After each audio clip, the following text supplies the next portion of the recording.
स्वागत. पाहूयात आजच्या ताज्या घडामोडी. पट्टणकोडोली येथील जाणता राजा तरुण मंडळाने रौप्य महोत्सवी वर्ष साजरे करताना अयोध्येमध्ये उभी केलेल्या राम मंदिराची हुबेहूब प्रतिकृती साकारली आहे. सन 2000 मध्ये स्थापन झालेल्या जाणता राजा तरुण मंडळ हे यावर्षी रौप्य महोत्सवी वर्ष साजरे करत आहे. 10-12 वर्षाच्या 6-7 मुलांनी एकत्र येऊन स्थापन केलेल्या या मंडळात आज सर्व जाती धर्माची मिळून जवळपास 55 कार्यकर्ते आहेत.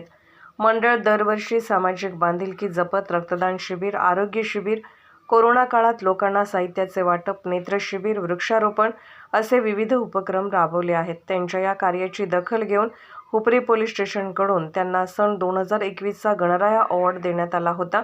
याही वर्षी मंडळाने गेल्या 2 महिन्यापासून परिश्रम घेत अयोध्येतील राम मंदिराची प्रतिकृती साकारली आहे. या ठिकाणी श्रीरामाचे व हनुमानाची सुबक अशी रांगोळी काढण्यात आली आहे. या मंदिराच्या प्रतिकृतीचे उद्घाटन डॉक्टर मच्छिंद्र जाधव व गावचे माजी सरपंच महेश नाझरे यांच्या हस्ते करण्यात आले. यावेळी अशोक हुपरे, बबन डिगवडे, ग्रामपंचायत सदस्य मधुकर पवार, शरद पुजारी, नाना मोठे, अण्णासो रामाच्या, प्रकाश जाधव, सचिन शिंदे, अनिल दुर्गे, मंडळाला श्रीची मूर्ती देणारे रवींद्र बाळासो खराडे, अनिल बिरांजे, रिजवान मुजावर, योगेश माने, अध्यक्ष उमेश देसाई, उपाध्यक्ष योगेश कुंभार व मंडळाचे कार्यकर्ते उपस्थित होते. राम मंदिराच्या प्रतिकृतीचे पट्टणकोडोली आणि परिसरातील लोकांनी दर्शन घ्यावे असे आवाहन मंडळाच्या वतीने करण्यात आले आहे.